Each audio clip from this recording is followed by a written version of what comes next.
reason I'm saving you by interrupting lunch here with Valentino's. So, you're welcome. But let's see. This week, is this the 300 sellout? So Friday's a big day. Just did an interview with the Wall Street Journal. So it's getting some pub. So we're pretty fired up about that. That's started in 2001 for you history buffs. Started with a dare to our fans, and they stepped up and have been since 2001. And remember, we used to only have to sell out 4,000. Now it's 8,000. So we doubled that when we moved to Devaney, and pretty special. And I don't think any volleyball team even dreams about doing that. So it's thank you to our fans, and we've had some great teams that are fun to watch. And volleyball is continuing to grow, and again, I always say the epicenter of volleyball is right here in Nebraska.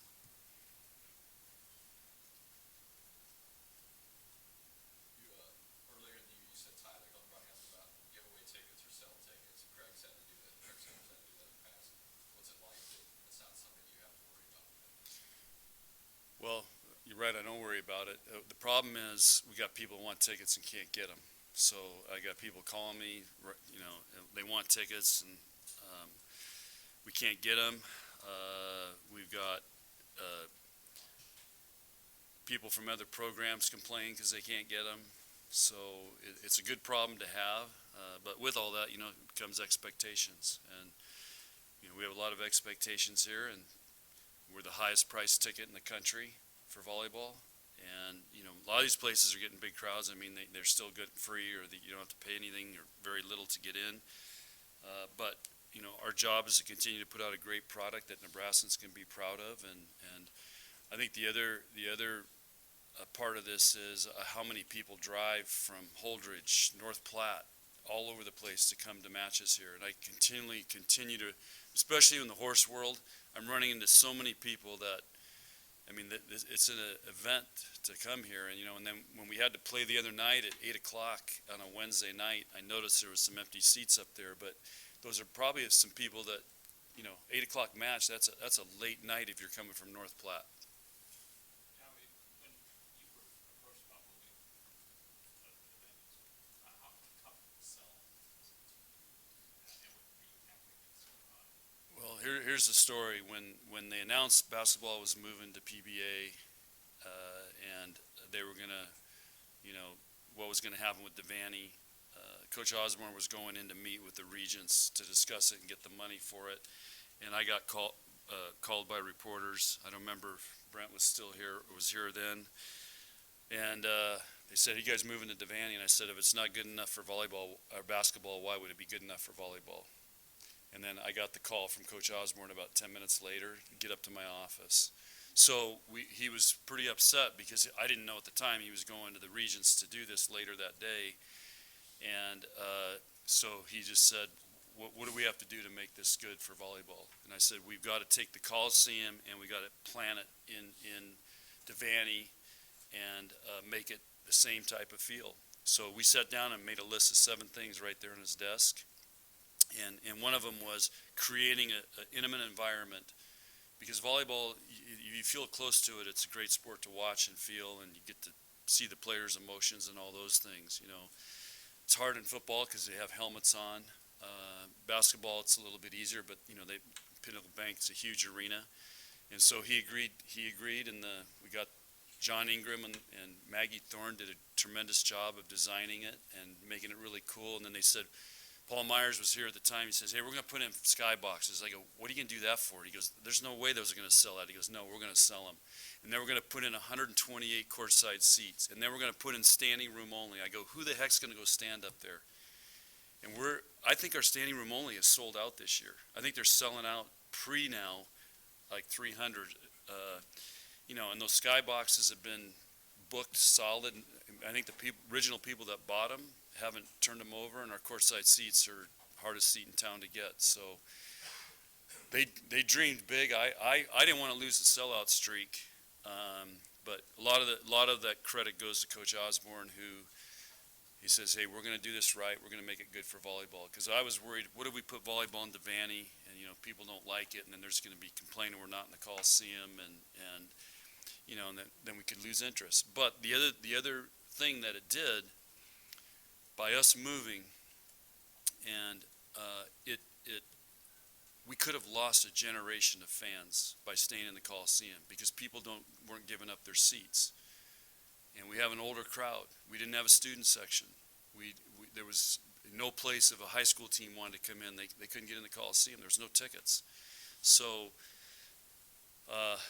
we could have lost a whole generation. By opening Devaney, we got 4,000 more season tickets and a whole new generation of fans. And a lot of those are younger families and younger kids. And I see how many kids are down there in that hallway after the matches. So it was a great move. But Coach Osborne, John Ingram, Maggie Thorne, those are the guys that made it happen.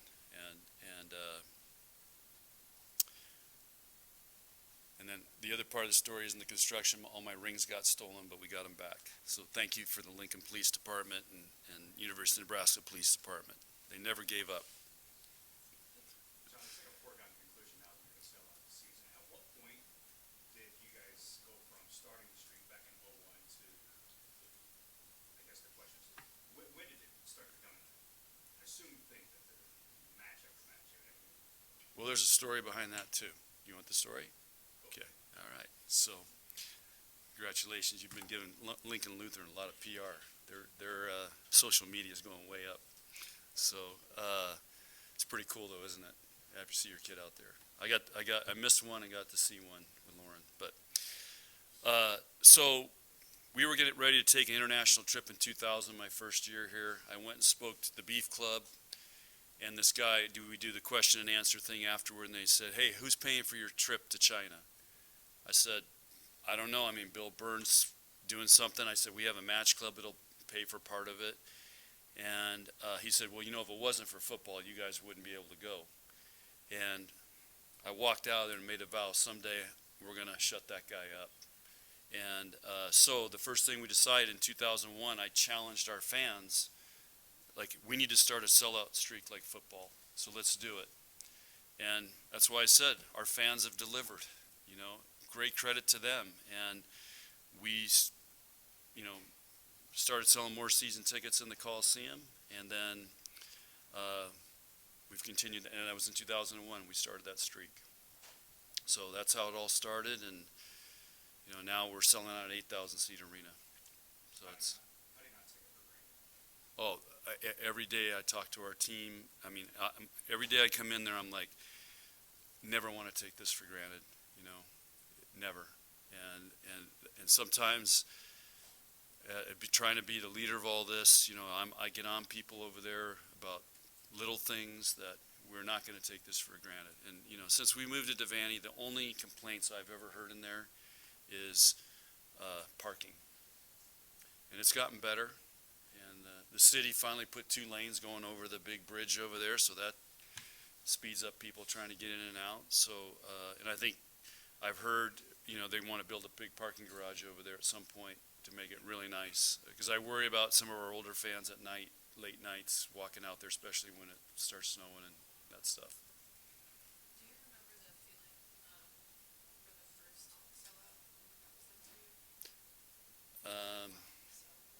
Well, we had sold some other matches out. We just hadn't done it every match. Yeah, so we had sold. I mean, when Coach Pettit was here, there was some matches that sold out. Like we played Texas a couple times and Hawaii. Those matches sold out. It just was not every match. So now we've sold out 300 matches. And I love it when I talk to these recruits because I can say, you know what? What year were you born? 2005. I go, we were selling out before 4 years before you were even born. So I mean that's where we're at. It's pretty incredible. When did you realize that it was catching fire and it wasn't? I think 2000 we won the national championship, so that created a lot of momentum. 2001 we had a shot to win it. 2002 we had a great team, and then I think 2006 was the Final Four was in Omaha, so that kind of I think volleyball started becoming because we sold out Omaha, so I think that's when it really started rolling. More questions for Coach? Okay, thanks.